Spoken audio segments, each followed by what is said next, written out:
Assalamualaikum warahmatullahi wabarakatuh. Salam sehat untuk kita semua. Semoga kita semua selalu mendapat lindungan Allah Subhanahu wa Ta'ala ya. Diberikan nikmat sehat walafiat serta dimudahkan segala urusannya. Amin ya robbal alamin. Kesempatan kali ini Mimin akan membagikan satu cerita misteri. Seperti apa ceritanya? Mari kita mulai.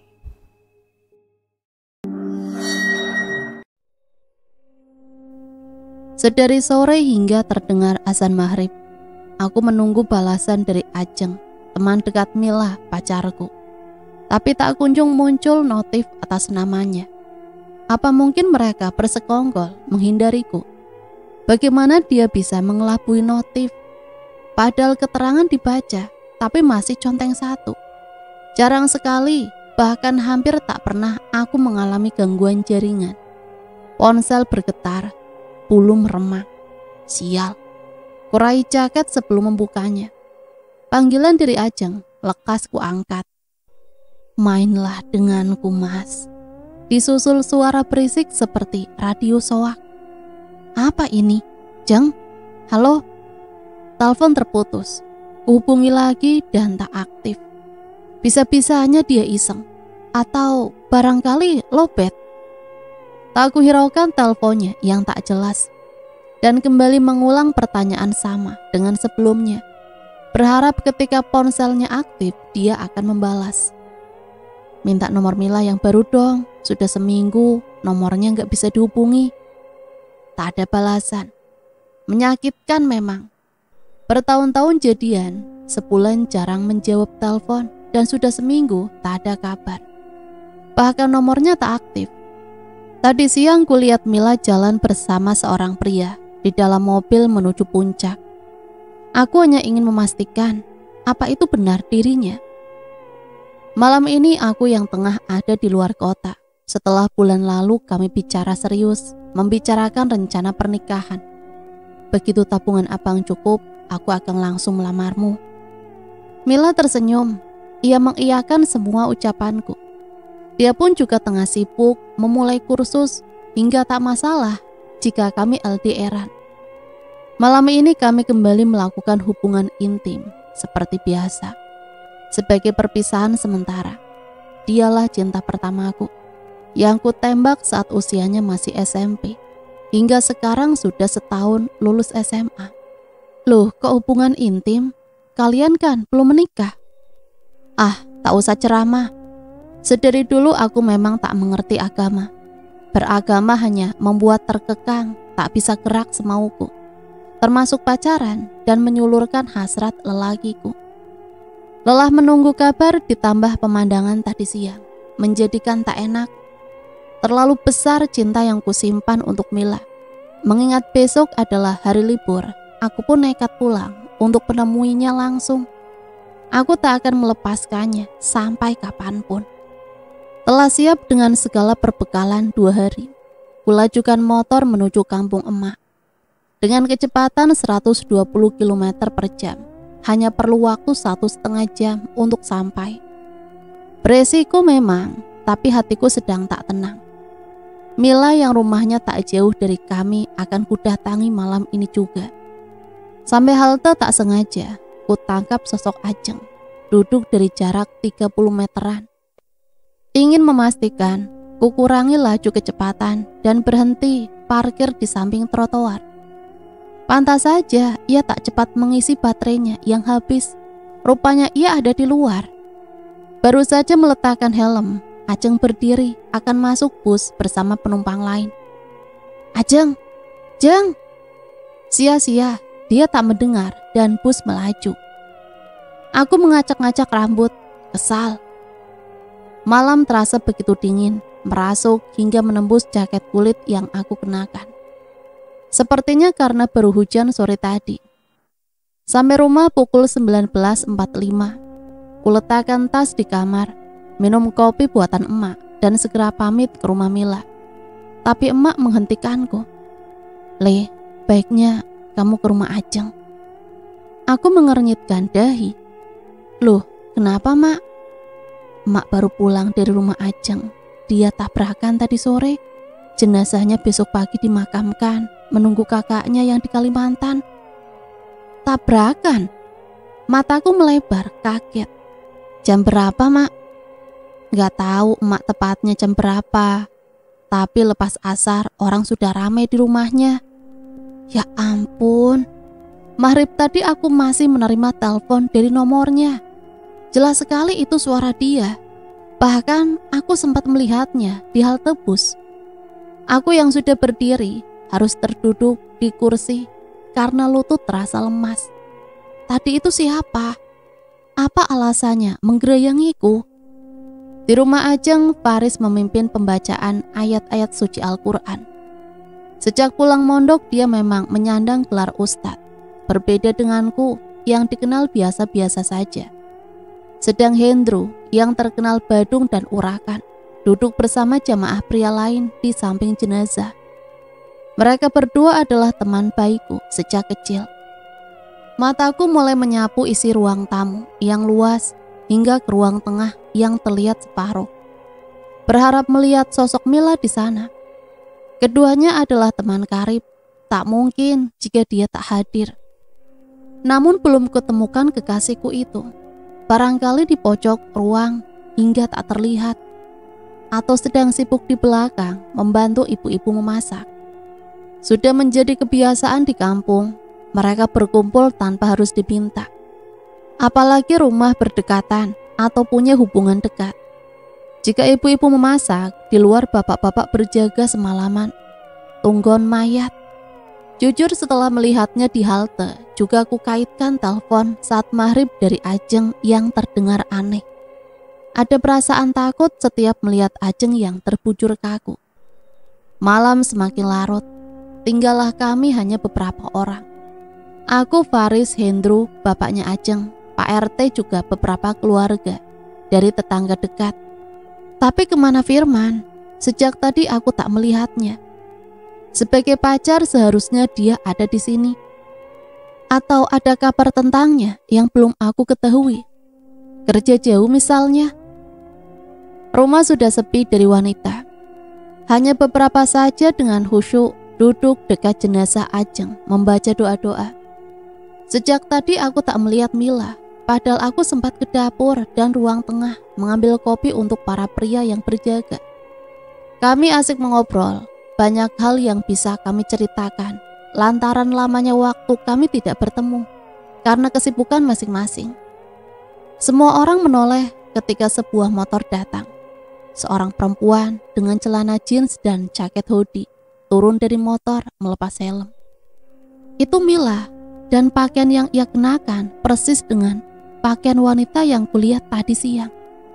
Artinya aku tak salah lihat. Tapi siapa laki-laki itu? Malam-malam begini pergi dengan pacar orang. Mila berlari masuk tak menghiraukan kami. Sedangkan laki-laki itu pelan melepas helmnya. Firman? Maaf Pak, kenapa mayat Ajeng harus dimakamkan besok? Padahal sore tadi kan sempat. Celetuk Hendro di sela obrolan kami.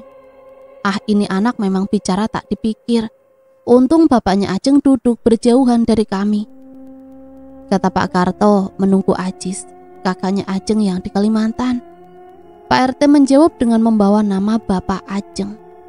Sebenarnya menunda pemakaman jenazah karena menunggu anak dan kerabat yang di luar pulau itu tidak dianjurkan dalam Islam.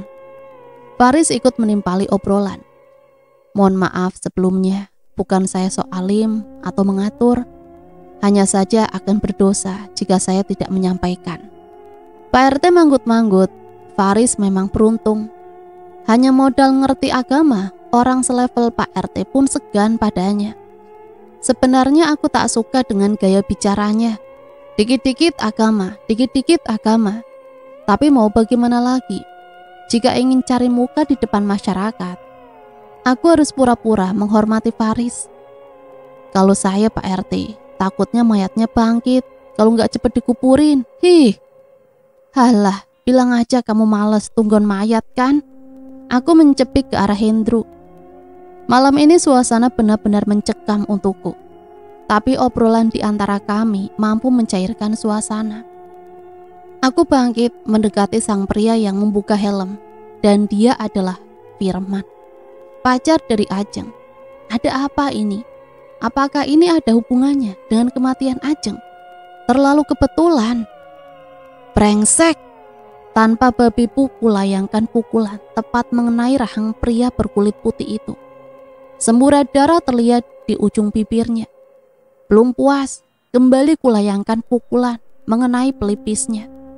Memar, saat hendak mengayunkan pukulan ketiga, Faris menyergah, memelukku mundur, menjauhi Firman. "Istighfar John, istighfar," ucap Faris menenangkanku. "Gak ada otak kamu ya, sahabat cewek kamu sendiri kamu embat, keparat. Mila itu cewekku, aku bunuh kamu." Kumaki Firman sesukaku, tak mengindahkan ucapan Faris. "John, sabar John," seru Hendro. Ia lalu mengacungkan telunjuknya pada Firman. "Pergi kamu." "Nak Johan, tolong hargai tuan rumah. Kita sedang ada di rumah duka." Suara tua Pak RT di belakang kami terdengar memelas. Mila mendekat. Tangisannya tumpah bukan hanya untuk Ajeng, tapi pada selingkuhan keparatnya yang terluka olehku. "Sudah cukup. Baiklah, aku tegaskan. Aku dan Firman memang pacaran. Kami sama-sama selingkuh. Sekarang kita putus. Kamu pikir sedikit, seperti apa keadaanmu sekarang dibandingkan Firman?" Mila berteriak tepat di depan wajahku. Ya, pria itu, si Firman. Dia adalah orang kaya. Lihat saja motornya, sekeren itu. Tidak seperti motorku yang butut. Seharusnya ia tahu bahwa aku tidak neko-neko karena mengumpulkan uang untuk pernikahan yang sudah kami impi-impikan. Rasanya seperti sambaran gelidik. Setelah semua pengorbananku, begitu mudah bagi Mila. Lalu bagaimana dengan mudahnya dia mengkhianati Ajeng yang sudah seperti saudaranya sendiri? Aku hanya bisa memandang kosong ke arahnya, tak percaya. Wanita itu memapah Firman menuju motor, meninggalkan kami, meninggalkanku dengan kehancuran. Mataku tak berkedip hingga bayangan keduanya hilang di ujung jalan. Mila bukan lagi kekasihku. Sejak sekarang dia hanyalah seorang mantan. Sudah 1 minggu sejak kematian Ajeng dan putusku dari bunga desa bernama Carmilla. Aku tak lagi punya semangat hidup, mengurung diri di kamar tanpa makan juga mandi. Hidupku sudah hancur dan tak berarti. Tak ada tujuan, tak berguna meneruskan pekerjaan di luar kota. Bertahun-tahun aku memberikan semua yang dia inginkan. Cinta, waktu, uang, tapi semuanya tak berarti saat pria seperti Firman merayunya. Pria OKB yang mengubah wanitaku jadi pengkhianat, mengkhianatiku juga Ajeng. Apa ini alasan Ajeng menampakkan diri padaku? Dia tahu aku menderita setelah tahu Mila selingkuh dan memintaku mati bersamanya. Lagi-lagi bulu kuduku meremang. Suara pintu terdengar mengagetkanku. "Leh, John, wis toh, jangan lama-lama ngambeknya. Itu loh dicari Hendro." Emak berteriak dari depan pintu. Tak aku hiraukan. Masuk ke dalam selimut, berniat tidur. Hendro pasti akan bicara tidak jelas, bukan membuatku tenang, tapi semakin pusing. Tapi hawa dingin yang menjalar ke seluruh tubuh yang meski rapat tertutup selimut membuatku kembali membukanya dan cepat-cepat keluar. Ada yang tak beres.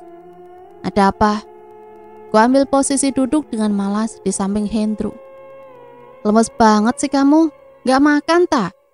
Pria bertato itu geleng-geleng melihat keadaanku. "Aku memang bosan hidup, tapi juga belum ingin mati. Benar kata Hendro, aku tak makan seminggu ini. Tapi sebelum aku mogok makan, aku membeli persediaan sekotak jelly drink penahan lapar di warung Pak Ijul. Dengan begitu aku masih bisa bertahan." "Mana bau lagi?" Hendro mengendus ke arahku dan menutup hidungnya. "Sialan. Walah John, gara-gara cewek aja sampai hidupmu rusak kayak gini." Hendra menyesap rokoknya dalam-dalam dan menghembuskannya. lalu menyodorkan sebungkus rokok di tangannya. Aku segera mengambil dan membakarnya untuk kemudian kuhisap dalam. Sebelumnya aku hampir tak pernah merokok karena Mila tak suka punya cowok perokok. Bau katanya. Tentu berbeda keadaannya dengan sekarang ini. John, coba kamu pikir. Habis berkorban banyak buat si Mila, terus diselingkuhin, putus, terus dipermalukan depan banyak orang. Apa kamu diem-diem aja? Asem tenan. Lengkap si Hendro menyebut penderitaanku akibat ulah Mila. Kamu itu korban loh, malah lemah. Harusnya bangkit. Mereka enak-enak. Lah kamu malah kayak orang gila kayak gitu. Hendro mulai memanas-manasi. Tapi kalau dipikir, benar kata Hendro. Di sini aku korban. Korban setelah banyak berjuang. Kenapa bukannya bangkit malah menyiksa diri? Sedangkan mereka enak-enakan menghabiskan setiap detik bersama. Membayangkan itu, dadaku bergemuruh. Apa kamu gak sakit hati tak? Hendro memegang pundakku. Dan juga Ajeng, dia pasti stres lalu bunuh diri melihat kelakuan mereka. Hendro bicara pelan dan menekan. Itu yang aku pikirkan sebelumnya. Ajeng mati setelah 1 minggu. Aku kehilangan kontak dengan Mila. Dan ternyata selingkuh dengan kekasihnya, Firman keparat itu. Gimana kalau kita kerjai? Maksudmu? Kita ke dukun. Apa? Aku melotot ke arahnya. Wis toh, cuma ini satu-satunya cara membalas dendam pada Firman. Sakit hatimu akan terbalas sempurna. Tawa Hendro pecah. Ia lalu menaikkan sebelah bibir. Tampangnya memang cocok sekali jadi preman. Assalamualaikum. Kedatangan Firman menghentikan obrolan kami. Waalaikumsalam. Jawab Hendro cepat dan pelan, menunjukkan sikap tak suka pada Firman. Tentu saja karena keduanya seperti minyak dan api, memiliki dua karakter berlawanan dan tak bisa menyatu. Besok akan ada pembongkaran makam di desa kita. Apa? Aku terkejut, begitupun Hendro. Sontak mengubah posisi duduknya yang menyilangkan kaki di atas kursi. Ia turunkan menghadap Faris. Kenapa? Ada apa? Tanya Hendro antusias. Orang tuanya Ajeng memimpikan Ajeng berbarengan selama 3 hari berturut-turut sejak malam kedua kematiannya. Mereka pikir Ajeng ingin menyampaikan sesuatu. Ada yang tak beres dengan mayatnya. Jadi Pak Karjo dan istrinya meminta pihak berwajib mengotopsi jenazahnya. Ajeng? Seru Hendro seperti kaget. Sudah kuduga, malam saat tunggon mayat, aku sudah merasa ada hawa aneh di rumah Ajeng. 3 hari setelahnya, warga kampung heboh. Hasil jasad Ajeng setelah diotopsi, yang ternyata tengah berbadan 2. Itu sangat mengejutkan. Di saat dia hamil, dikhianati, tentu saja rasa sakitnya jauh berlipat-lipat lebih menyiksa dibanding diriku. Sore itu beberapa orang berkumpul di pos ronda. Hendro tiba-tiba menarikku menjauhi keramaian. John, gimana? Kamu lihat sendiri kan? Ini bukan hanya balas dendammu, tapi juga Ajeng. Mana tahu Ajeng mati dibunuh pasangan selingkuh itu. Batinku semakin meradang. Bagaimana bisa mereka setega itu pada Ajeng? John, jawab, jangan diam aja. Ayo kita ke lereng Gunung Semeru. Ucapku mantap. Hendro tersenyum miring, puas mendengar jawabanku. Lihat saja Mil, aku akan menunjukkan rasa sakit yang sebenarnya padamu dan Firman. Dari pos ronda melewati rumah Ajeng, aku lihat Faris dan Ajis bicara serius di teras rumah. Tak menghiraukan, aku tetap berjalan menuju rumah, bersiap untuk pergi bersama Hendro ke lereng Gunung Semeru keesokan harinya. Sampai rumah aku melihat Kanaya sedang bicara dengan emak. Ada tentengan plastik kresek di tangan. Sebenarnya ia baru pulang dari warung. Saat melihatku datang, Kanaya hanya mengangguk sekali dan berpamitan pergi pada emak. Wih, aku dikacangin. Kanaya benar-benar berubah. Dulu dia anak yang asik, bukan pemalu seperti sekarang. Bertahun-tahun tak melihatnya, lantaran menempa ilmu di pondok pesantren. Dia menjelma menjadi sosok lain yang sama sekali aku tak mengenalnya. Mungkin dia merasa sudah alim hingga memandangku rendah dan kotor. Terlebih dia sudah menjadi sangat cantik. Jujur saja, aku merasa direndahkan oleh sikap acuhnya itu. Apa aku perlu pelet sekalian dia besok? Ish, ku tepis pikiran itu. Dia tidak merugikanku seperti Carmilla. Wah, Kanaya itu manis yole, soleha lagi. Aku pengen punya mantu kayak dia loh. Kamu bisa nyariin gak? Emak terus bicara sambil melihat Kanaya yang sudah jauh meninggalkan kami. Tak kuhiraukan ucapan emak dan berlalu masuk ke dalam. Aku merebahkan tubuh ke kasur kecil tanpa ranjang di kamar. Aku mencoba memejamkan mata, namun lagi-lagi bayangan Ajeng berkelebatan. Entah ini hanya halusinasi atau dia benar-benar ada di sini, mengajakku pergi bersamanya. Mas John, suara Ajeng memenuhi telinga. Walau bulu kuduku masih meremang karena ulah hantu Ajeng, aku berusaha keras tidur lebih awal. Tak aku pedulikan ucapan emak dari luar. Walah John, selesai makan jangan langsung tidur. Ini juga masih maghrib leh. Pamali tidur maghrib. Selimut ini cukup membantuku menenangkan diri dan hanyut ke alam mimpi. Pagi hari di pos ronda, Hendro sudah menunggu dengan jaket dan helm di kepala. Gunung Semeru memang terkenal sangat dingin, apalagi saat malam hari nanti. Tanpa pakaian tebal kami bisa terkena hipotermia. Kita berangkat sekarang. Ayo. Sesampainya di area memasuki Gunung Semeru, kami harus memarkirkan motor karena rumah dukun itu harus ditempuh dengan berjalan kaki. Hutan yang lebat mengelilingi gunung. Layaknya para pendaki yang ingin mencapai puncak, kami pun harus menempuh dengan cara itu. Konon ada misteri yang tak bisa dipecahkan manusia yang menyelimuti Gunung Semeru. Kisah-kisah misteri ini terus turun-temurun sampai di telinga para pendaki. Ada yang percaya, ada juga yang menganggapnya sebuah cerita khayalan. Dari sekedar arwah juru kunci gunung yang sering memberi peringatan. Ada patung prajurit Majapahit yang hanya bisa dilihat mereka yang punya mata batin. Jelmaan dewi hingga kesurupannya para pengunjung. Aku dan Hendro berjalan pelan. Matahari mulai terasa hangat. Namun setelah berjalan cahayanya hilang karena tertutup pohon-pohon besar menjulang di atas kami. Dingin hingga kami menyilangkan tangan di dada, memeluk tubuh sendiri. Terus berjalan sampai di sebuah gapura. Gapura ini hanya terlihat untuk tamu yang diterima, John. Kamu lihat enggak? Aku mengangguk. Sesakti itukah Ki Joko Gendeng? Hingga di sebuah rumah dengan dinding dan lantai papan ulin klasik. Cepat, kita sudah sampai. Tunggu sebentar, Ndro. Aku memperhatikan sesuatu yang ganjil tengah terjadi. Ada apa? Ini bukannya motorku.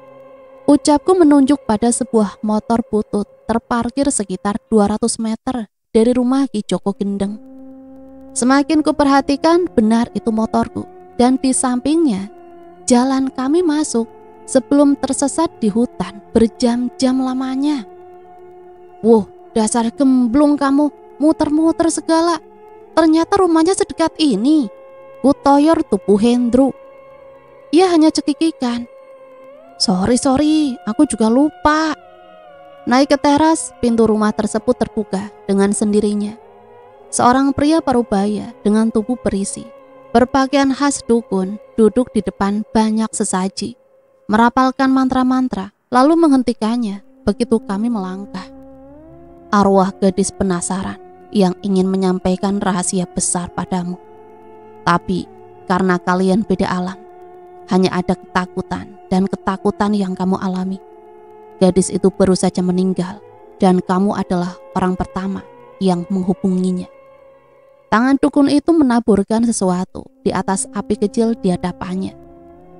Benar yang ia katakan, tapi Mbah, maaf, apa Mbah yakin jika perempuan itu gadis karena dia meninggal dalam keadaan hamil, Mbah?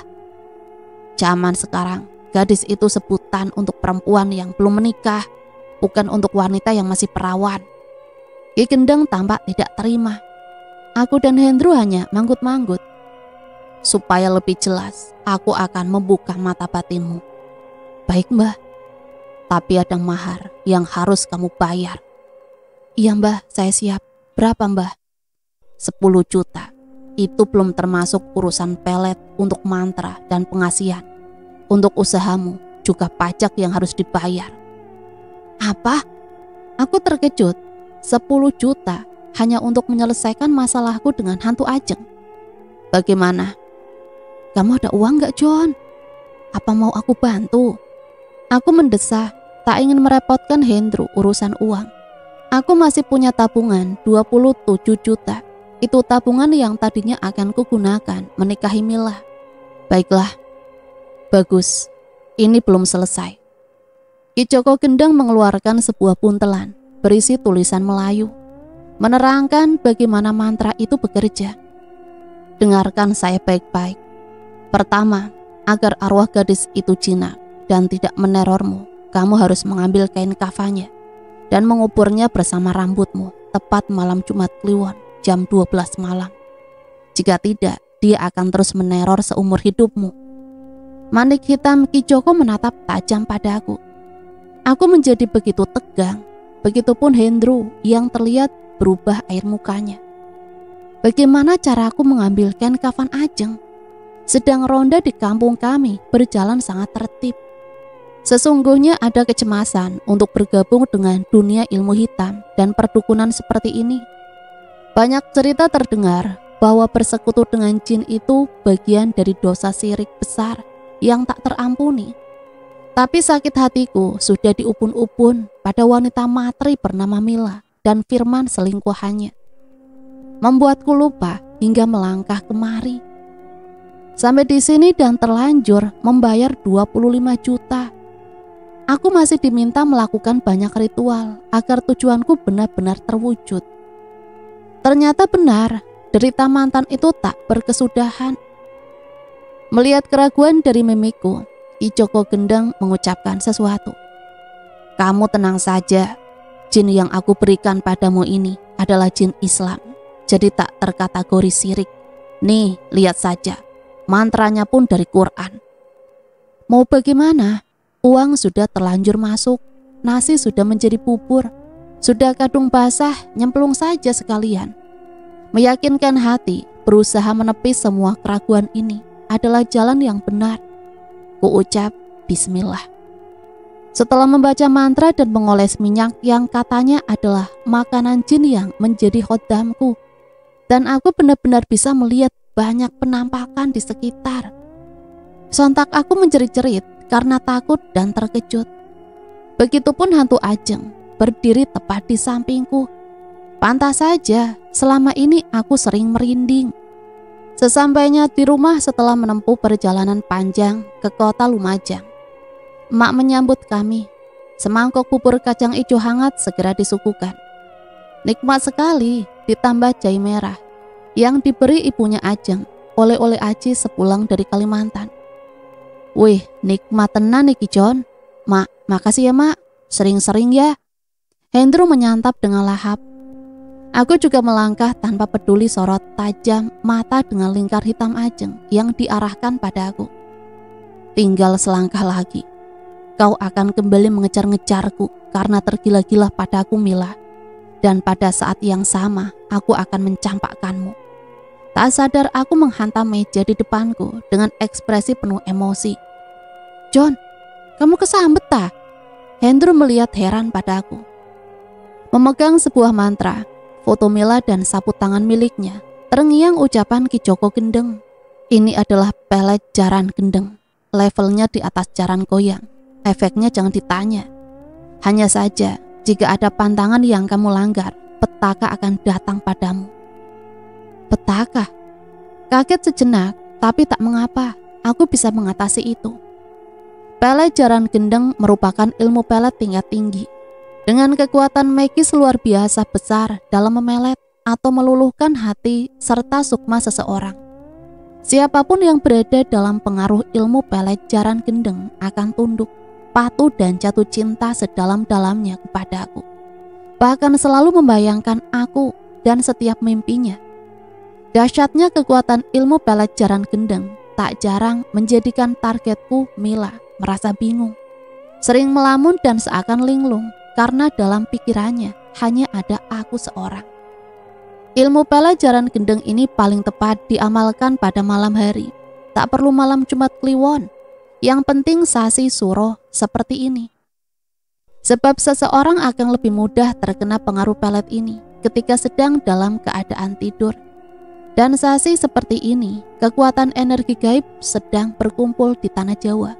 Yang kita pijak sekarang, cukup dengan menggunakan foto orang yang bersangkutan dengan media. Ilmu pelet jaran gendeng sudah dapat kamu praktekkan menurut tata cara yang telah kusebut tadi. Tapi ingat, pantangannya hanya satu. Selama pelet itu bekerja, kamu tidak boleh jatuh cinta pada siapapun kecuali target yang sudah terkunci. Untuk apa aku jatuh cinta? Hatiku sudah mati. Untuk Mila pun yang tersisa hanya kebencian. Aku yakin saat ini Mila sedang memimpikanku. Dasar lacur. Keesokan paginya, pelet telah bekerja. Aku keluar kamar dan akan ke kamar mandi. Emak menegur, "Leh, itu Mila nungguin dari tadi." Pasti ajian jarang gendeng sudah bekerja. Biarlah, akan kubuat dia menyesal karena mencampakkanku. Sengaja berlama-lama di kamar mandi agar dia juga berlama-lama menunggu. Rasakan itu, jalang. Sambil bersiul menuju kamar setelah mandi, terlihat di depan pintu rumah, kanannya menyodorkan sesuatu pada emak. Apa yang dilakukan gadis sombong itu? Aku berjinjit mengintip dari balik lemari hias di ruang tamu. "Ini mak, kebetulan Umi kelebihan, belikan kerudungnya. Sayang kalau nggak dipakai." Ya ampun, kenapa Kanaya tersenyum? Terkesima dengan senyumannya, tak sadar aku tersenyum. Entah bagaimana ada desiran halus menyusup ke hati. Astaga, segera aku tepis pikiran aneh pada gadis sombong itu. "Wah, terima kasih nak Kanaya, ayo masuk dulu." Emak memegang tangan gadis itu. Tapi rupanya Kanaya enggan masuk karena melihat Mila yang duduk gelisah di teras sambil sesekali melihat ke arahnya dan emak. "Gak usah mak, Kanaya ada janji sama temen. Jangan lupa dipakai kerudungnya ya mak." "Mbak Mila, aku duluan." Gadis sombong itu ramah juga. Mila tak banyak merespon, hanya senyum orang yang sedang memelas. Dengan santai aku masuk ke dalam kamar, mengganti handuk yang hanya membelit pinggang ke bawah dengan pakaian terbaik, agar Mila melihatku dengan penuh sesal. Selesai ritual mempertampan diri, kutemui Mila yang sudah menunggu sejak tadi, mengambil posisi duduk tanpa menyapa. Mila sepertinya sengaja memakai pakaian seksi lebih dari biasanya untuk menarik perhatianku. Tapi justru melihatnya, hatiku terasa merutuk. "Maaf Mila, aku tidak bisa menerimamu lagi. Mantan itu seperti ludahan kotor." Dengan percaya diri, aku menolak sebelum dia mengutarakan semua isi hatiku.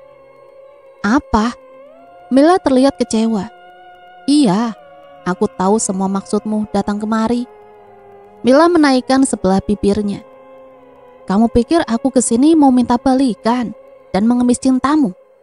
Ia keluarkan sesuatu dari tasnya. Aku mengerutkan dahi, tak percaya dengan sikapnya. Apa yang terjadi? "Nih." Mila membanting sebuah kertas tebal dengan banyak bunga-bunga terbungkus plastik. Mataku terbelalak tidak percaya. Surat undangan pernikahan. Sekuat apapun kamu mencoba mengganggu hubunganku dengan Firman, itu semua sia-sia. Tidak ada alasan untuk kami menunda pernikahan. Mila bangkit dari duduknya, melihat padaku penuh emosi. "Maksudmu?" "Iya, aku akan menikah dengannya minggu depan. Jangan pernah lagi usik hubungan kami. Aku tidak akan diam melihatmu mengganggu Firman." Mila meninggalkanku, berjalan ke arah mobil yang parkir tak jauh dari rumahku. Ada Firman di dalamnya. Sejak kapan mobil itu terparkir di sana? Lagi-lagi aku harus sakit hati. Lalu peletku 25 juta dan gagal. Apa yang salah? Aku harus cepat menghubungi dukun gendeng itu. Ini penipuan namanya. Baru saja akan masuk ke dalam rumah, Hendro datang. "Halo John." Laki-laki bertato itu datang dan memelukku. "Alah John, kenapa kamu gak bilang sejak dulu kalau kamu suka sama aku?" "Ndru, kamu salah minum obat ah? Dasar bocah gemblung. Gak lucu ngerti?" Ada apa dengan Hendro? Dia begitu gigih. Ini bukan bercanda. Jangan-jangan benar-benar sial. Tambah lagi masalahku. Padahal besok malam itu hari terakhir kesempatan memusnahkan hantu Ajeng. Tapi Hendro berada dalam mantra pelet. Bagaimana dia bisa membantuku? Ya, ternyata aku salah pelet. Ternyata aku malah memelet Hendro. Langsung aku menelpon Mbah Gendeng. "Saya sudah lakukan semua sesuai apa yang Mbah perintahkan, Mbah." "Foto barang target?" "Benar, sudah betul, Mbah." "Berarti mantra. Apa yang kau ucap?" "Mantra? Sebenarnya saya lupa, Mbah. Biar saya ambil catatannya. Nanti saya hubungi sebentar lagi." Aku menutup telepon dan akan masuk ke dalam rumah. Aku dikejutkan oleh keberadaan Faris di depan pintu. Kami saling memandang. Jangan-jangan dia sudah... "Kamu main dukun, John?" tanya Faris dengan tatapan tak percaya. "Kamu salah denger, Riz. John, apapun alasannya, main dukun itu haram, syirik." Faris itu begitu menyebalkan. Dia bukannya mendengar ucapanku, malah mengekoriku, masuk menuju kamar. "John, bertobatlah, syirik itu dosa besar." Ya elah, ini orang. Terpaksa ku hentikan tangan yang hendak membuka pintu kunci, menghadap pada Faris, sehingga kami berhadapan, mencoba memberinya pengertian. "John, buka John sayang. Ayo, katanya mau bikin anak." Hendro terus saja menggedor pintu. "Itu apa, John?" Faris bertanya heran. "Si Hendro kena rabies, jadi ngomongnya ngelantur." "Bukan, itu bukan kena rabies. Dia pasti kena efek dukunmu itu. Awas ya kalau kamu bilang-bilang warga." "John, sadar John, ini sangat berbahaya. Biarkan aku membantu." "Istighfar John, istighfar." Tapi mau bagaimana lagi daripada aku diperkosa Hendro.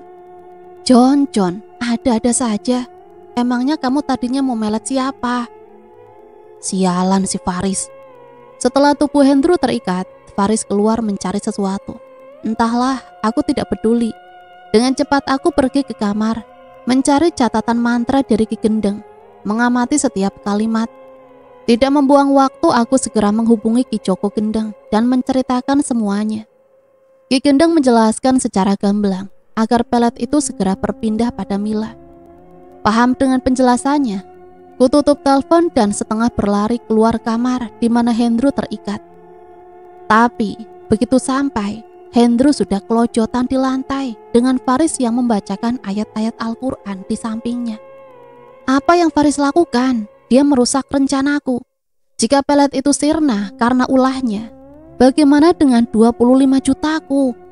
"Riz, apa yang kamu lakukan?" Aku mendekat, berusaha menghentikan ritual yang menyakiti Hendro. Namun baru beberapa langkah seseorang mencegahku dengan menarik lenganku. Seorang wanita berkerudung dengan tangan terbungkus dan masker menutup wajahnya. "Awas mas, jin dalam tubuh Mas Hendro sedang bereaksi." Sadar, aku menoleh pada wanita itu. Ia segera melepas tangannya. Mungkin ia takut aku marah. Oh bukan, sepertinya lebih pada dia menyesal. Refleks memegang dan segera melepaskan karena jijik. Karena setelah mendengar suara dan ku perhatikan wajahnya yang tertutup masker itu, dia adalah Kanaya, si gadis sombong yang jangankan menjabat tanganku, bicara padaku saja najis. "Kenapa? Apa kamu jijik?" seruku pada Kanaya. Ia melihat lekat ke arahku. Matanya terlihat melebar dengan alis menyatu, lalu menggeleng pelan. Tidak mempedulikan Faris yang membaca lantunan Quran dan adiknya yang mengekor. Aku memegang Hendro yang berguling-guling di lantai. "Ndru, kamu kuat. Ayo lawan, bangun Ndru." Namun sial, Hendro tiba-tiba muntah ke bajuku. Ia masih tak sadarkan diri untuk diajak bicara. Faris tidak berhenti. Ia sengaja membawa Kanaya rupanya untuk membantu. Makanya Mas, tadi aku minta Mas gak deket-deket karena jinnya keluar. Ia bereaksi muntah dan meraung-raung seperti ini. Kanaya membersihkan pakaianku dengan tisu dan mengumpulkan dalam plastik yang sedari tadi ia pegang. Dia tidak jijik, apalagi yang ia bersihkan muntahan Hendro yang baunya khas pete dan jengkol busuk, sangat bau. Saat memperhatikan kesibukannya, netra kami sempat bertemu beberapa saat.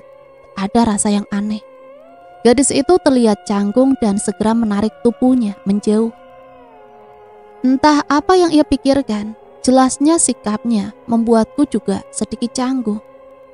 Mengalihkan perhatian pada Faris, aku berseru, "Riz, bisakah kamu menghentikan ini semua?"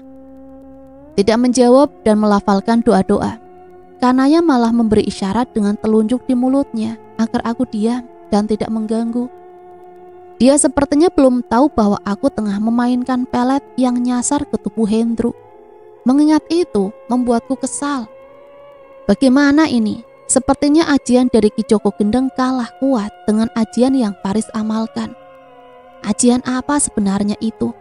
Sial, Faris tidak bisa diremehkan. Fokus pada bacaannya malah membuatku mual dan nyaris hilang kesadaran. "Hai, gadis sombong," lirihku pada wanita itu. Matanya membulat seolah ia tak percaya aku menyebutnya gadis sombong. Tidak mempedulikan reaksinya, aku bertanya, "Si Faris main dukun juga kan? Dia pakai ajian apa itu?" "Setauku, ajian Jaran Gendeng ini tidak ada tandingannya." "Mas, aku bukan gadis sombong. Aku hanya ingin menjagamu dari fitnahku." Kanaya menjawab pelan, seolah ingin menjelaskan banyak hal padaku dengan serius. "Dan itu bukan permainan dukun. Kak Faris sedang meruqyah jin yang menempel di tubuh Mas Hendro." Ucapan Kanaya membuatku merasa bersalah. Benar, sejak awal harusnya aku bisa berpikir bahwa ia sudah lama tinggal di pondok. Tentu saja lingkungan pondok sudah mengubahnya menjadi gadis alim yang pandai menjaga diri. Aku hanya tidak bisa menerima jika orang yang pernah akrab denganku tiba-tiba menjaga jarak seperti ini. Singkat cerita akhirnya sudah beres, Hendro sudah sadar kembali. Sudah selesai semuanya, sudah baik-baik saja. Aku mau pulang, siap-siap bantu Ajis. Sebelum kedatangan Ajeng, Faris dan Kanaya berpamitan. Dengan tergesa aku dan Hendro berjalan menuju rumah Ajeng. Terlihat ramai meski tak seramai saat hari kematiannya. Beberapa keluarga menunggui dan Pak RT. Di pintu dapur aku melihat Kanaya dan ibunya. Entah kenapa jadi senang melihat gadis itu. Beberapa detik aku memperhatikan. Tatapan kami bertemu. Buru-buru kualihkan pandangan karena malu. Aneh, apa ini perasaan yang timbul karena menjomblo? Kenapa pula harus Kanaya? Aku dan dia bagi langit dan sumur, terlalu jauh. Di mana mayatnya? Itu sudah di ambulan, mau dimakamkan lagi. Aku mendesah. Sudah berlaku sangat ceroboh, sampai peletku lenyap. Khodam kabur entah kemana. Ditambah hantu Ajeng, nempel, laksana perangko. Apes berkali-kali lipat. Ada apa? Kalian kelihatan panik begitu? Faris menyelidik sikap kami karena berbisik-bisik. Enggak Riz. Kami pun pulang. Di perjalanan terjadi obrolan santai. Bukan lagi suasana duka seperti sebelumnya. Mungkin karena seiring waktu berjalan, duka itu hilang dengan sendirinya. Setia banget ya Mas Faris pada keluarga Ajis. Mentang-mentang mau besanan. Pak RT terlihat mencairkan suasana. Faris hanya tersenyum menimpali. Sedang Hendro tersentak. Loh, memangnya Ajis punya saudara perempuan selain Ajeng, Pak? Ya bukan saudara Ajis dengan Ustadz Faris yang tampan ini, tapi Ajis dengan saudara perempuannya Faris. Pak RT menyaut. Maksudnya Kanaya? Hendro melotot, kaget bukan kepalang sepertinya. Pak RT mengangguk. Duh, baru juga move on dari Mila. Sekarang Kanaya sudah jadi calon orang. Ya, biarlah, mumpung cintaku belum terlalu dalam padanya. Bisa-bisa aku hampir gila seperti saat kehilangan Mila. Oh ya, bagaimana dengan hasil otopsi polisi? Kualihkan pembicaraan yang membuat dadaku sedikit sakit. Itu, rupanya Ajeng sempat melakukan upaya bunuh diri. Tapi, Bapak Ajeng tidak sanggup melanjutkan ceritanya. Pak RT menepuk-nepuk pundaknya. Aku merasa bersalah menanyakan hal demikian. Sementara polisi akan memeriksa pacarnya, kita tunggu saja hasil penyelidikan mereka. Pak RT melanjutkan jawaban bapaknya Ajeng. Mobil terus melaju menuju rumah kami. Entah kenapa setiap mendengar kisah tentang Ajeng, dadaku kembali bergemuruh. Ingin menghabisi Mila dan pacarnya. Juga aku ingin mengakhiri keadaan tidak mengenakan terus dibayangi hantunya. Penasaran juga dengan sebab kematiannya yang meninggalkan banyak tanda tanya. Menuju tempat Hendro berada, aku melihat pria bajingan yang merebut Mila dariku. Setelah beberapa saat aku sampai di tempat yang kami sepakati. Bagaimana? Kamu siap? Hendro yang membawa peralatan di tasnya berdiri tepat di arahku. Aku mengangguk mantap. Tapi Hendro, sepertinya ada seseorang yang mengikutiku. Loh, bukannya kamu diikuti hantu Ajeng terus? Iya, tapi hawanya beda. Manusia, Hendro. Ya wis, cepat, kita cabut. Di jalan yang mulai sepi, dengan beberapa motor lalu lalang, aku terus memperhatikan spion. Tidak ada yang mencurigakan, hanya terlihat beberapa kendaraan di belakang lengkap dengan helm mereka. Tidak ada sosok yang menakutkan selain wajah Ajeng. Kami memarkirkan motor agak jauh dari kuburan, lalu berjalan melewati jalan setapak di pinggir hutan. Lagi-lagi suasana mencekam ini. Mana malam Jumat lagi, John? Serem amat ini tempatnya. Kalau nggak inget jasa bapakmu, nggak sudi aku bantu kamu, John. Heru terus bicara, mengomel tidak karuan. Tak lama terdengar suara wanita menjerit meminta tolong, membuat kami berdua saling pandang, penuh tanda tanya dan ketakutan. John, Mbak Kunti kali, John. Tapi itu sepertinya suara Kanaya. Ucapku setelah mencoba mengenali suara yang kupikir suara hantu. Tapi nggak mungkin Kanaya di tempat seperti ini.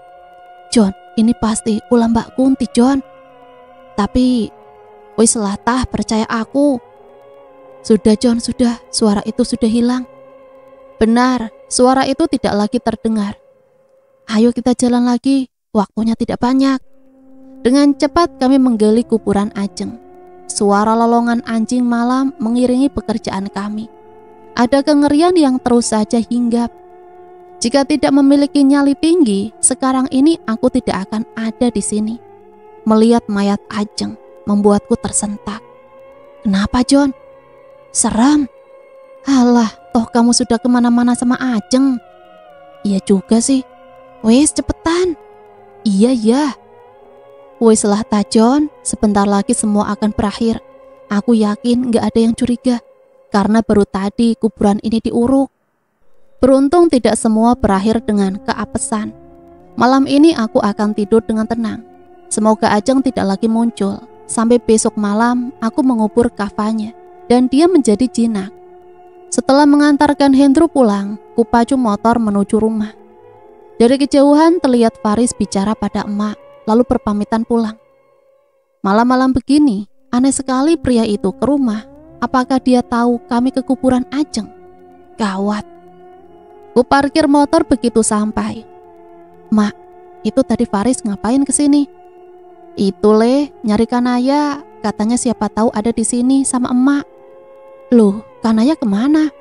Nggak tahu, katanya sejak tadi sore nggak pulang. Pamit beli martabak, sampai sekarang nggak ada kabarnya. Dicari ke rumah teman-temannya juga nggak ada. Jadi dia hilang, Mak? Iya, duh kasihan. Mudah-mudahan cepat ketemu. Aku langsung ingat suara Kanaya saat sedang di kuburan. Jangan-jangan benar itu dia. Loh, mau kemana lagi tengah malam begini, Maaf, Mak, ada yang ketinggalan di hutan. Coba saja tadi aku langsung mencari asal suara itu. Dia pasti sedang dalam bahaya. Kembali menyusuri jalan ke kuburan yang sepi. Tak lagi kuhiraukan rasa takut yang sebelumnya ada. Yang ada hanyalah harap Kanaya baik-baik saja. Aku yakin itu tadi suaranya. Jika setan, kenapa suaranya kentara sekali? Bahkan Hendro juga mendengar. Di jalan setapak asal suara itu, aku berteriak memanggilnya. Kanaya! Kanaya! Sampai di sebuah gubuk tepian hutan, sebuah gubuk kecil terbuka. Lampu temaram terlihat di sana. Tidak peduli lelah terus berjalan mendekati gubuk. Dan aku menemukan sesuatu yang kuyakini sebelumnya. Suara tangis wanita. Kanaya, tak percaya dengan apa yang kulihat. Dia mendongakkan kepala tanpa kerudung, masih dengan isak yang sedari tadi aku mendengarnya. Ia duduk dengan memeluk kedua kakinya yang dilipat. Apa yang terjadi? Kanaya, apa yang terjadi? Ku dekati gadis itu, namun dengan cepat ia beringsut menjauh. Apa itu? Darah? Mataku tertuju pada kaos yang membungkus kakinya. Jangan mendekat, Mas. Kanaya meraih khimar yang tak jauh dari tempatnya duduk, lalu memasang asal. Mimik mukanya masih takut, syok, dan ada isak kecil di sana. Dengan mata merah dan hidung yang terus berair, meski ia seka berkali-kali. Apa yang sebenarnya terjadi? Siapa yang menyakitinya? Ada yang meremas dalam dadaku menyaksikan semua itu. Ingin sekali memeluk dan membenamkannya di dada agar ia tenang. Hal yang selalu kulakukan pada Mila dulu ketika melihatnya hancur. Dengar Kanaya, semua orang sedang panik mencarimu. Bisakah kamu ceritakan apa yang tengah terjadi? Tidak menjawab, gadis itu menutup wajahnya, menangis terseduh-seduh. Aku bergeming. Kubiarkan dia puas dengan tangisannya, sampai isaknya benar-benar mereda. Betapa ucapan lugunya 7 tahun silam masih terekam jelas di ingatan. Kanaya yang masih berumur 10 tahun, di sela kejahilannya saat aku dan kakaknya bermain, ia sering mengatakan ingin menikah denganku. Gadis polos, tomboy, dan lucu, hingga kami bertemu lagi dengan perubahannya. Kehadiran Kanaya telah mengusik hatiku belakangan. Pergi saja, Mas. Aku sudah hancur. Aku tidak akan pergi tanpa membawamu. Pergi saja, Mas. Tidak. Pergi. Ia berteriak. Kanaya, apa yang sebenarnya terjadi? Tidak mungkin aku meninggalkanmu sendiri. Kita ini sudah kenal sejak kecil dan juga pernah dekat. Aku najis, Mas. Seseorang telah merenggut hal yang paling berharga dari hidupku. Hidupku sudah tidak berarti, Mas. Tangisannya kembali pecah. Apa maksudnya? Apa seseorang telah memperkosanya? Kanaya, apa seseorang menyakitimu? Maksudku, apa kamu Iya, Mas. Aku telah diperkosa, Mas. Aku wanita ternoda. Aku wanita hina, Mas. Gadis itu terlihat sangat hancur. Bagaimana denganku? Aku bahkan entah berapa ratus kali berzinah. Jangankan merasa buruk sepertinya, dosa saja aku tak ingat. Apalagi merasa hidupku hina dan ternoda. Kanaya, kamu bukan wanita hina. Ini bukan kemauanmu. Ucapku, rupanya membuat air matanya kembali menggenang. Siapa yang melakukan itu?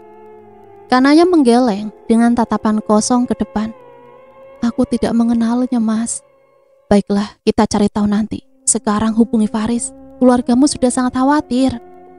Bajingan itu membuang ponselku saat aku berteriak dan berusaha melawan, Mas. Sudah, kalau begitu kita langsung pulang saja. Kanaya melunak yang menurut saat aku mengajaknya pulang. Ngomong-ngomong, bagaimana kamu bisa ada di tempat ini? Itu karena aku tersesat, Mas. Tersesat? Gadis itu mengangguk, tak menyangka bisa seakrab ini dengan Kanaya. Gadis yang beberapa hari lalu terlihat angkuh, yang sempat ku benci. Meski tak percaya dengan jawabannya, aku mendiamkan, melihat keadaan Kanaya yang syok, tak tega menginterogasinya. Sepanjang perjalanan, gadis itu sama sekali tak berpegangan padaku. Kamu gadis yang berbeda dengan kebanyakan, Kanaya. Jika saja aku langsung datang saat mendengar suara yang memintamu tolong. Sepanjang bersamanya, hatiku terus berdesis. Namun ku tepis keinginan untuk bisa bersamanya. Apalah aku ini? Lagi pula sebentar lagi dia akan menikah dengan Ajis. Sampai di rumah Kanaya, Faris, Ajis, dan bapak Kanaya. Ajis, kakak Ajeng, sekaligus calon suami Kanaya, dengan cepat mendekat begitu ku parkirkan motor. Apa yang terjadi? Ia pandangi Kanaya dari atas hingga bawah. Sejurus kemudian beberapa pukulan ia layangkan ke wajahku hingga pelipis dan sudut bibir berdarah. Hentikan! Kanaya berteriak. Faris pun mendekat, segera memegangi Ajis. Lepas Riz, dia sudah membawa Kanaya. Brengsek kamu. Kamu apain Kanaya? Wajah Ajis merah padam. Kita belum mendengar penjelasan mereka. Jika benar yang kamu tuduhkan, akulah yang berhak marah di sini, bukan kamu. Aku kakaknya. Faris menaikkan suara, hal yang jarang ia lakukan. Ajis tidak meronta seperti sebelumnya. John, jelaskan pada kami, bagaimana tengah malam begini Kanaya ada bersamamu? Sudah, masuklah. Tidak enak jika ada yang melihat di luar begini. Ayah Faris meminta kami masuk. Pria itu meraih kasar tangan Kanaya. Kamu harus jelaskan semuanya. Ia pasti merasa muak melihat penampilan putrinya yang acak-acakan. Di sofa, Kanaya menunduk dengan meremas gamisnya. Matanya basah. Di sampingnya ada ibu yang memeluk. Semua ini bukan salah Mas John. Kejadiannya sudah beberapa jam lalu, sekitar jam 10. Dia menarik paksa Kanaya ke sebuah gubuk dan ucapannya menggantung. Sedang Mas John baru saja datang. Lalu bagaimana John bisa ada di sana? Ayah Faris terlihat serius. Hatinya pasti hancur. Putri yang ia jaga dengan nyawanya sejak kecil tiba-tiba menghilang dan kembali dalam keadaan sudah dirusak seseorang. Demi apapun, aku akan mendapatkan pria itu dan membunuhnya. Aziz menarik nafas berat, meninggalkan rumah Faris tanpa mengucapkan apapun. Bukannya Umi sudah bilang, jangan keluar lewat maghrib, apalagi pergi tanpa mahram. Kamu kan sudah selesai mondok, jadi harusnya kamu tahu itu Kanaya. Gadis itu diam, rona sesal memenuhi wajahnya. Tak lama ia kembali terisak. Lihatlah, calon suamimu sudah pergi. Sekarang kalau sudah begini, Umi bisa apa? Siapa lagi laki-laki baik yang mau sama kamu? Lelehan pening mengalir di pipi wanita parubaya itu. Bagaimana jika kamu hamil? Ibu itu mengguncang tubuh Kanaya. Maaf Umi. Suara Kanaya serak karena tangisan. Terlambat untuk minta maaf. Semua sudah hancur Kanaya, sudah hancur. Benar, bagaimana jika setelah diperkosa dia hamil? Nama keluarganya akan hancur karena kasus ini. Aku akan bertanggung jawab. Jawabku datar dan mantap. Semua menoleh padaku. John, Faris terlihat tak percaya. Begitupun Kanaya. Sesaat ruangan hening. Hati dag-digduk. Apa yang akan mereka katakan untuk kemauan yang kuucapkan secara refleks ini? Akan sangat memalukan jika orang tua mereka menolakku mentah-mentah. Tak berapa lama Kanaya bangkit dari duduk dan berlari ke dalam. Apa maksudnya? Apa dia tidak menginginkanku? Ya, siapa yang mau pada pria bajingan sepertiku? Bukan hanya bajingan, aku juga pria miskin. Lagi perasaan jatuh ini mendera, merasa jatuh di dasar samudra. Nasibku sungguh menyedihkan. Mereka bertiga yang tersisa di ruangan ini selain aku, mendesah berat, kompak. Tapi bagaimana kamu bisa ada di tempat di mana Kanaya berada? Ayah Kanaya masih penasaran. Bagaimana aku akan menjawabnya? Tidak mungkin aku bilang ke sana, mengambil kain kafan Ajeng untuk menjinakkan arwahnya yang mengikuti. Bukannya diambil jadi mantu, bisa-bisa aku dilaporkan Pak RT, Pak RW, dan juga Hansip. Lalu disidang di tengah warga desa, lalu digebukin rame-rame. Kebetulan saya dan Hendro sedang ada kegiatan di area hutan itu, Pak. Aku menjawab dengan alibi. Jujur saja sebagai pria sejati, bohong bukanlah watakku. Ayah Faris manggut-manggut. Bagus dia percaya. John, Maaf saja, aku tidak percaya padamu. Faris melenggang pergi, masuk ke salah satu kamar di rumahnya. Sabar John, sabar, niat baik itu banyak cobaannya. Saya harap apa yang Nak John katakan benar. Terus terang, kejadian ini membuat kami sangat terpukul. Maaf jika kami mencurigai Nak John, karena Kanaya tidak pernah begini sebelumnya. Pergi malam-malam dan tidak ada kabar berjam-jam. Ibu Faris pun pergi setelah mengucapkan kalimat menyayat hati itu. Aku sendiri seperti orang bodoh di tengah keluarga ini. Aku pasti sudah gila. Hanya demi Kanaya berlaku sangat konyol. Ya sudah, lebih baik kamu pulang dan beristirahat. Saya sebagai bapak Kanaya berterima kasih sebanyak-banyaknya sudah membawa Kanaya pulang. Terima kasih juga untuk niat baikmu. Baiklah Pak, saya akan menunggu jawaban Kanaya. Ucapku meyakinkan ayahnya. Ayah Kanaya menepuk pundakku pelan. Memeriksa ponsel, ada sebuah pesan dari Mila. Setelah beberapa memanggil dan tidak terjawab. Kenapa lagi wanita jalang itu? John, kamu berkelahi di hutan dengan Firman. Apa maksudnya? Tak aku hiraukan pesan tidak jelas yang Mila kirim. Pukul 3:15 dini hari. Mak, panggilku pada emak yang sibuk mengayunkan nampan berisi beras. Kalau John nikah sama Kanaya, apa leh? Nikah sama Kanaya? Ya Allah, kayak ketiban pulung rasanya. Ya elah emak, belum juga kelar anaknya ngomong. Maklum sih, sejak awal sudah ada tanda-tanda emak sangat senang pada Kanaya. Tapi apa iya Kanaya mau sama kamu, Le? Rona kebahagiaan yang sempat ada di wajah emak meredup. Benar, bahkan tadi malam dia masuk kamar tanpa bicara apapun. Aku terlalu percaya diri hanya karena tatapan kami seringkali saling bertemu. Lalu ada semacam sinyal yang tak ku mengerti menembus tepat di ulung hati. Ternyata cuma khayalanku sendiri, jatuh cinta, tertolak sebelum sempat terucap.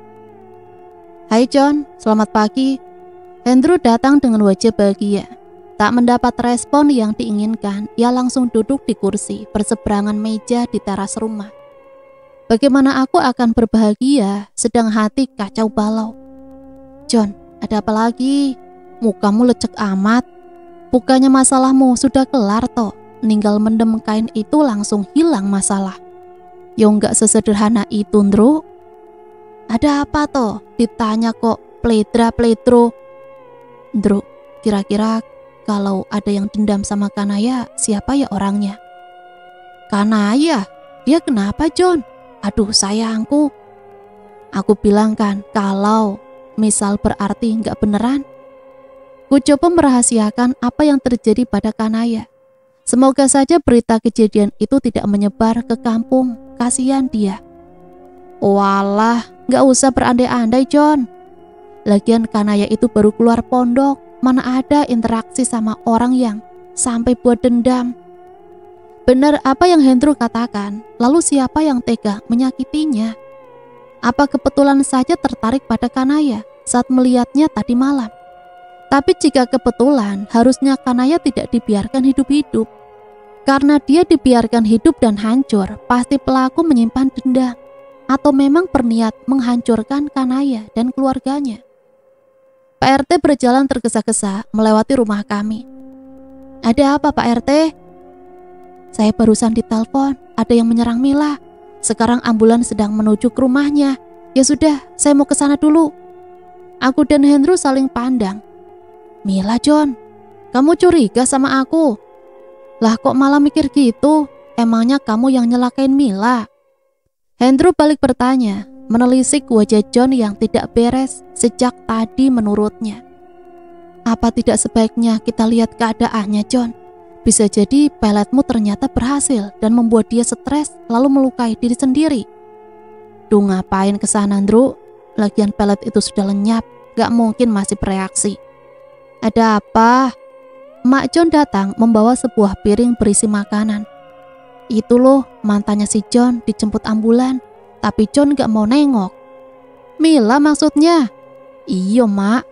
Alah biarin, gak usah terlibat lagi dengan wanita seperti itu.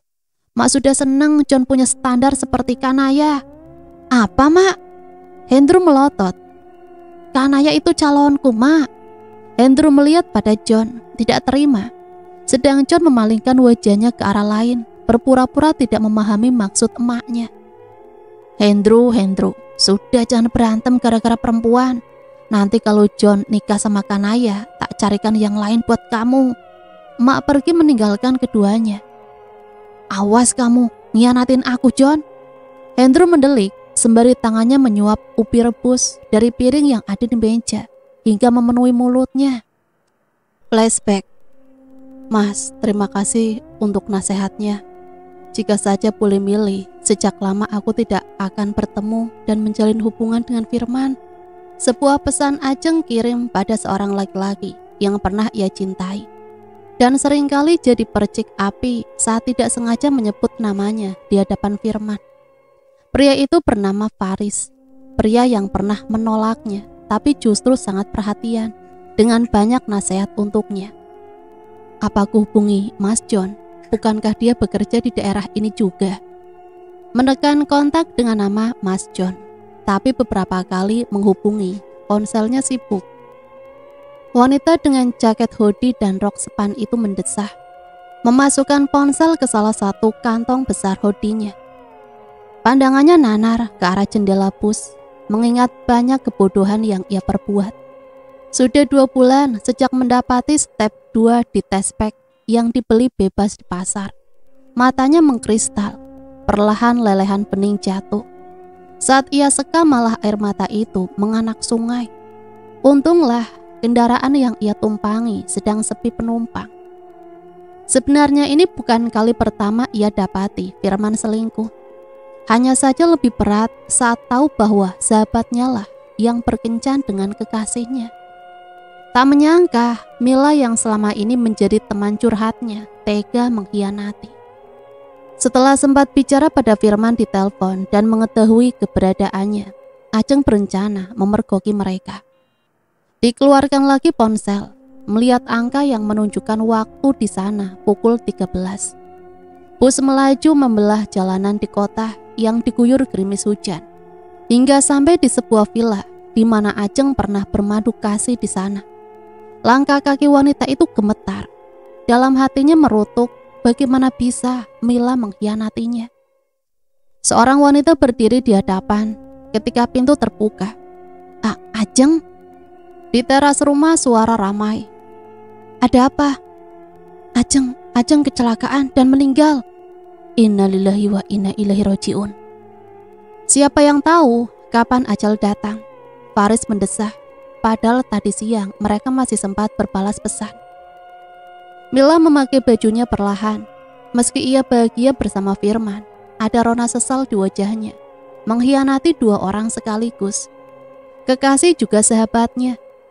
2 minggu terakhir ia mengganti nomor ponsel, hingga tak lagi harus mendapat panggilan ataupun pesan John yang sangat mengganggu. Pikirnya laki-laki itu benar-benar tidak peka. Jika tidak mendapat respon, harusnya mengkonfirmasi untuk putus. Mas, apa kita salah? Bukankah cinta itu ada untuk bahagia? Enggak sayang, kita sudah benar. Kemarilah. Firman membalik tubuh Mila, lalu membenamkan di dadanya. Kulihat tadi wajah Ajeng pucat sekali, Mas. Sebulan lalu dia curhat, sering merasa tak enak badan. Biarkan sajalah, nanti lama-lama juga dia akan terbiasa dengan ini.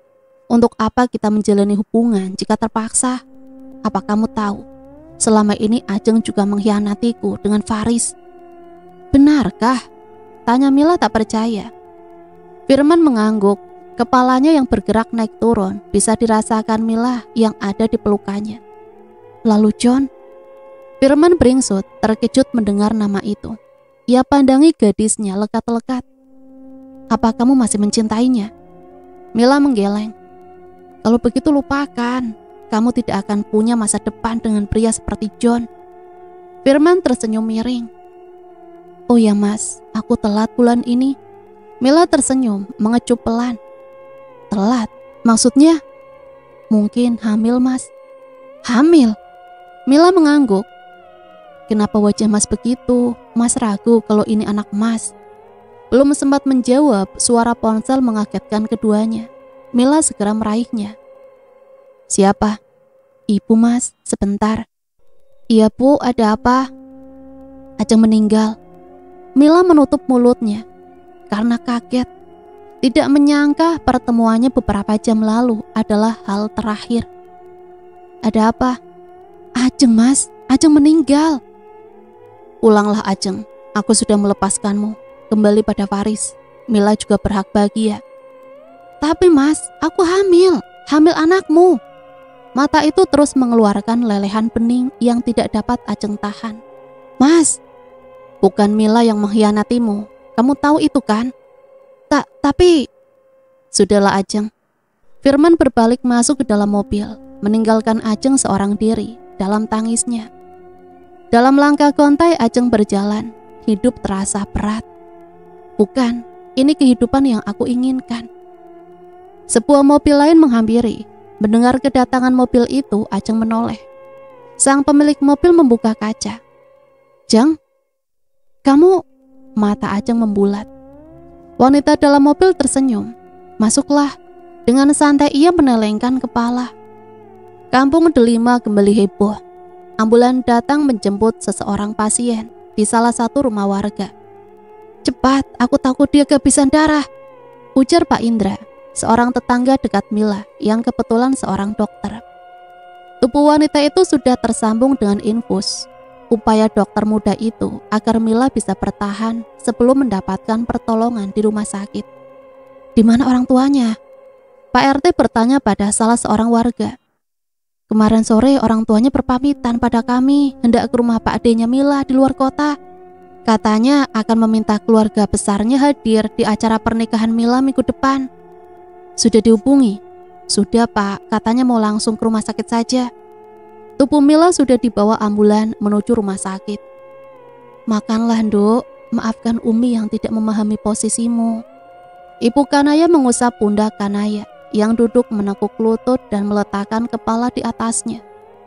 Kanaya yang terus saja bersedih dan melewatkan sarapannya. Mengusap air matanya begitu ibu mengatakan permintaan maaf. Ia lalu memeluk ibunya, menumpahkan semua rasa sakit di dadanya. Sudah Kanaya, kalau kamu terus menangis, Umi jadi semakin sedih. Walau bagaimana kita harus lalui ini, sesuatu yang Allah takdirkan. Mas John tidak bersalah Mi, kenapa harus dia yang tanggung jawab? Jadi, Kanaya, ucapan gadis itu terhenti dipotong Faris yang tiba-tiba sudah ada di depan pintu. John bukan pria baik, Mi. Dia... Sebentar Faris, jika pria itu bukan pria baik, mungkin Kanaya tidak di sini sekarang. Bisa jadi John kembali memperkosa Kanaya, membawanya kabur, atau bahkan bisa membunuhnya untuk menghilangkan jejak. Faris terdiam. Kata-kata ibunya mematahkan pendapatnya tentang John. Bingung bersikap, akhirnya Faris meninggalkan Kanaya berdua dengan ibunya. Saat Umi tahu dia mau menerima kamu ketika ada di titik terendah yang bahkan ajis meninggalkan kamu, Umi yakin dia memiliki sisi lembut. Siapa tahu niat baiknya itu jadi sebab dia mendapat hidayah, dan kamulah yang Allah pilih jadi penuntunnya. Umi tidak mencari pria lulusan pesantren ataupun terpelajar. Yang penting dia mau jadi orang baik dan terus memperbaiki diri. Lagi pula selama mengenalnya dari kecil, Umi belum pernah melihatnya membuat onar di kampung Delima ini. Ucapan ibunya bagaikan oase di tengah gersangnya hati Kanaya. Kanaya baru saja keluar dari kamar mandi. Baru 3 hari, tapi beberapa kali ia mengecek dengan mencelupkan tespek pada air seninya.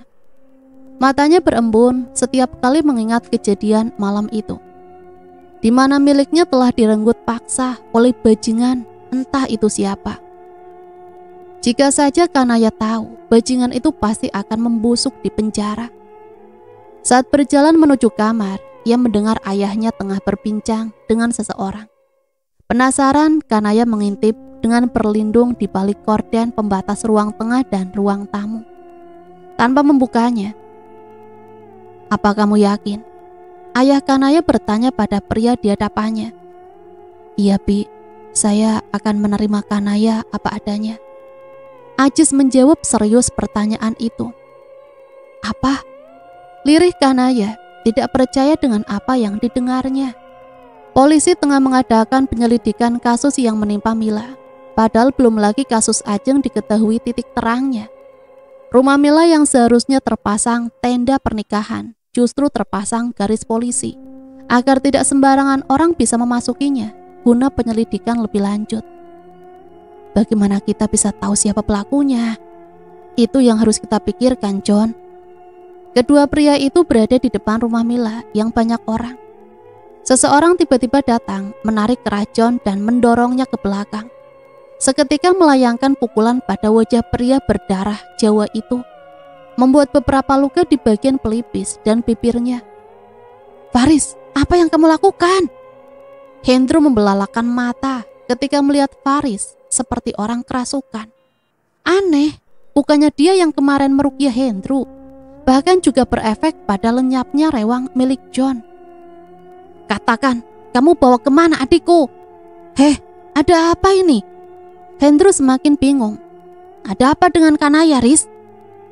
John bertanya seolah tidak mempermasalahkan perbuatan Faris padanya. Sudah John, ndak usah pura-pura. Karena dia lebih memilihmu ketimbang Ajis. Kalian berdua berniat kabur dari kami kan?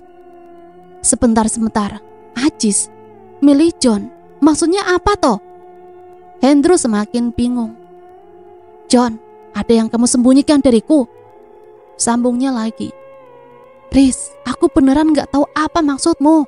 Lebih baik kamu jelaskan pelan-pelan. Bukannya kamu seorang ustadz, jadi bersikaplah seharusnya. Kanaya menghilang, ucap Faris pelan. Apa? Tanya John kaget. Kemana dia? Apa ada hubungannya dengan John? Hendro bertanya heran. Apa John tidak bercerita padamu? Saat Kanaya menghilang, dialah yang menemukannya. Faris menatap Heru. Karena sikap sok pahlawannya, Kanaya semakin tergila-gila padanya. Faris nampak geram. Pria itu mengalihkan pandangan pada John. Aku tahu itu tujuanmu sejak awal kan? Kanaya memang bukan lagi gadis suci. Tapi aku juga tak mau sembarangan orang menjadi pendampingnya. Aku gak nyangka kamu main rahasia-rahasiaan sama aku, John. Apa aku kurang setia? Aku tidak seperti yang kamu pikirkan, Drew. Malam itu aku buru-buru karena tak mau sesuatu terjadi pada Kanaya. Melihat keadaannya, tentu saja tidak mungkin menceritakannya padamu. Setidaknya saat aku datang terlambat, aku bisa menjaga apa yang menimpanya agar tidak tersebar beritanya di luar sana. John melirik pada Faris, berharap pria itu memahami maksud baiknya. Memangnya apa yang terjadi pada Kanaya? Itu tidak penting sekarang. Yang terpenting keberadaan adikku itu. Faris rupanya mampu menangkap maksud John. Jika John yang bukan saudara saja bisa menjaga nama baik Kanaya, kenapa ia justru dengan mudah mengatakannya pada orang lain yang berpotensi tersebarnya aib sang adik? Iya benar, Riz. Aku ngerti siapa John. Dia memang sableng, tapi dia tidak mungkin sejahat itu pada wanita. Terlebih Kanaya yang kami sempat dekat dan menganggapnya adik kami sendiri. Faris tahu maksud Hendro, hanya saja dia perlu melampiaskan kecemasannya sekaligus rasa kesalnya pada John lantaran menjadi penghalang antara Kanaya dan Ajis. Kita lacak saja nomornya, Riz. Nah, ini sudah. Hendro berseru girang. Binar nampak di wajah John dan Faris. Akhirnya mereka menemukan lokasi Kanaya dan akan segera ke sana menjemputnya. Tunggu, kok lokasinya di Kampung Delima? Mata Hendro memicing melihat lokasi di ponselnya. Mungkin dia ada di rumah salah satu temannya di kampung ini. John bicara dengan yakin. Hendro berjalan mengikuti arah map di ponselnya. Ini mah deket, John. Ayo. Keduanya mengekor di belakang Hendro. Langkah kaki mereka berhenti di rumah Faris, tepatnya di samping kamar Kanaya. Loh, Riz? Hendro melihat pada Faris dengan tanya. Sebentar. Sebenarnya ponsel Kanaya ada di kamarnya. Entah ketinggalan atau sengaja ditinggal. Ah, dasar Ustadz Somplak. Kenapa gak bilang dari tadi? Buang-buang waktu aja. Drew, kata arwah Ajeng Kanaya dibawa. Ucapan John menggantung karena ponsel Faris berbunyi. Faris yang sempat heran mendengar nama Ajeng dari mulut John, mengalihkan perhatiannya pada ponsel di saku. Ia segera meraih benda pipi itu untuk melihat siapa yang menghubungi. Matanya menyipit melihat nomor tertera di layar. Nomor baru. Assalamualaikum. Ya, Kanaya bersamaku. Sekarang giliranmu merasakan sakit, kecewa, dan dipermalukan itu, Riz. Memperkosa adikmu rupanya tidak cukup membuatmu malu dan terluka. Terpaksa aku jadikan dia sebagai umpan agar bisa membunuhmu secara langsung keparat. Seru seseorang di ujung telepon tanpa menjawab salam dari Faris terlebih dahulu. Apa maksudmu? Di mana adikku? Suara Faris meninggi, namun sayang sambungan terputus. Astagfirullahaladzim, ada apa ini? Pria bermata coklat itu terlihat bingung. Selama ini tidak punya musuh yang dibuat kecewa dan sakit hati. Apa yang sebenarnya terjadi? Kenapa harus Kanaya yang menjadi korban? Sini Riz, biar aku lacak nomornya. Kelamaan, kita tanya arwah Ajeng aja. Jeng, ayo bawa kami pada bajingan itu. Hantu cantik yang sedari tadi menyertai mereka itu mengangguk. Di dalam mobil sambil menyetir, Faris bicara. Drew, tetap lacak nomor ini. Aku tidak ingin terlibat persekutuan dengan jin. Faris memberikan ponselnya pada Hendro. Hendro mendesah meraih ponsel yang Faris sodorkan padanya. Mobil melaju membelah jalanan ramai hingga jalan sepi menuju puncak gunung Semeru. Lirih John. Betul, konon banyak orang memanfaatkan hal mistis di sini.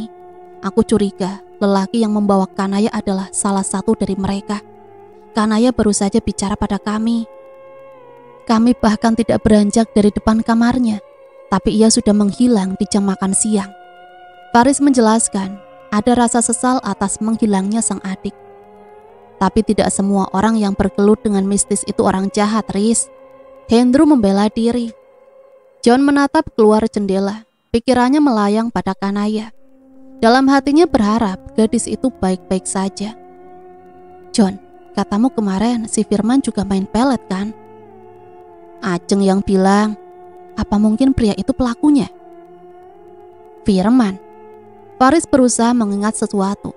Aku pernah dengar namanya. Oh ya, dia pacar Ajeng. Dia juga selingkuhan Mila. Hendro menimpali. Tapi aku tidak pernah punya urusan dengannya, apalagi sampai melukai. Ini aneh. Kamu aja mungkin yang gak sadar. Aku juga kalau bukan karena Kanaya gak tahan pengen. Sudahlah. Hendro terlihat malas melanjutkan ucapannya.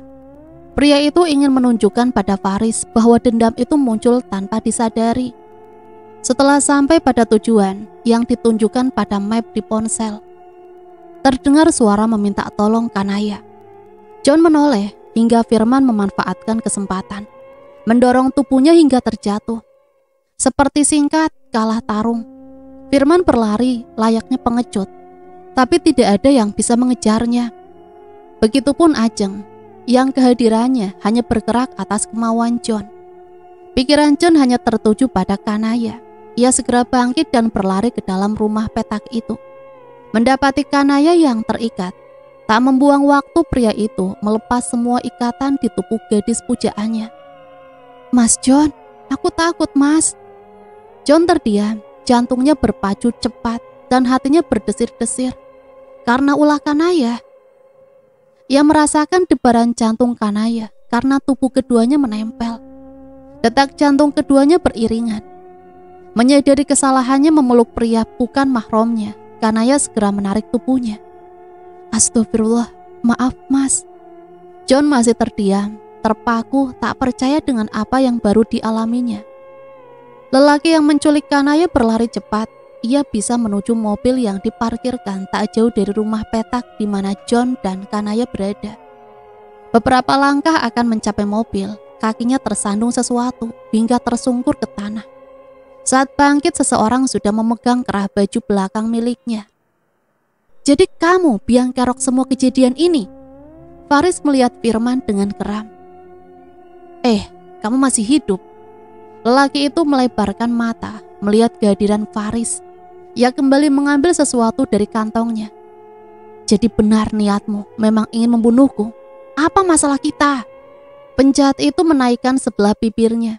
Ia yakin sebentar lagi Faris akan mengalami kesakitan karena rewangannya. Faris melepas pria itu kasar. Bagus, ia akan jatuh sebentar lagi. Lagi-lagi lelaki itu memiringkan senyum. Dewi Faris mengerut melihat reaksi pria itu. Apa ini? Katakan, apa masalahmu? Apa aku pernah melukaimu? Sebenarnya ia sudah sangat ingin menghajar Firman hingga tak berdaya. Tapi dengan begitu berarti akalnya telah kalah. Merasa aneh dengan sikap pria itu, Faris pun refleks celingukan. Apa kamu mau mengalihkan perhatian? Faris kembali menarik kerahnya. Katakan sebelum kesabaranku habis. Itu tentu saja. Aku tidak mungkin bergerak tanpa alasan. Kamu sudah membuat Ajeng membenciku. Apa? Aku terpaksa bermain ilmu hitam. Saat itulah aku terpaksa membunuhnya. Apa hubungannya denganku dan Kanaya Keparat? Tentu saja ada. Kaulah sebab Ajeng membenciku. Tak puas melihatnya mati, tapi kamu tetap bahagia. Kubuat adikmu sekalian menderita. Ya, karena dia adikmu. Senyum kemenangan kini tersimpul di bibirnya. Kurang ajar. Syukurlah jika kamu sakit hati karena itu. Harusnya kamu bunuh diri hingga tak ada niat dariku menghabisi adikmu. Kesabaranku sudah habis. Faris menghambur dan menarik kerah Firman, memukuli kepala laki-laki itu hingga babak belur tak berdaya. Kak Faris! Kanaya berteriak, air matanya sudah meleleh. Melepaskan laki-laki yang sudah mulai hilang kesadaran karena amukannya, Faris mengalihkan perhatian pada suara Kanaya. Wanita itu memeluknya, menenggelamkan tangis di dada yang tertutup kuku kotor dan basah karena keringat. Kamu gak apa-apa, Dek. Hendro dan teman-temannya juga datang, lalu mengurus kondisi penjahat yang sudah tidak mampu berbuat sesuatu. Dasar gemblung, bangsat kamu yo, ngerusak hidup orang semaunya sendiri. Hendro menendang tubuh ringkih pria itu. Ambil benda di sakunya, Hendro. Seru Faris yang mengetahui bahwa penjahat itu juga memainkan ilmu gaib yang ia dapat dari seseorang dukun. Hal yang ia alami saat ada di bangunan kosong sebelumnya. Tadinya hawa aneh itu berhasil Faris atasi dengan ayat-ayat dan doa yang ia kuasai. Dengan gerak cepat Hendro memeriksa semua isi saku kantong sang penjahat. Ketemu sebuah buntelan yang berisi mantra dan barang tak lazim dikeluarkan Hendro dan membakarnya dengan korek yang selalu ia bawa di kantong. Sableng kamu, sudah main pelet, ngehamilin anak orang. Suara sirene polisi terdengar. Semua orang mengalihkan perhatian pada sumber suara. Siapa yang memanggil polisi? Aku, saut Faris. Kak Faris. Kanaya memandang kakaknya dengan haru. Beberapa mobil polisi merapat keluar dari sana. 8 orang berseragam rapi. Kami mengucapkan terima kasih untuk laporannya. Sejak awal kami memang mencurigai pria ini. Tapi kepandaiannya berkelit dan menghilangkan barang bukti membuat kami kesulitan. Seorang polisi berdiri di depan polisi dan John. Oh ya, mohon kesediaan untuk membantu kami memberikan keterangan. Baik Pak, kami akan membantu sebisa kami, jawab Faris dengan anggukan. Kini mobil polisi meninggalkan lokasi.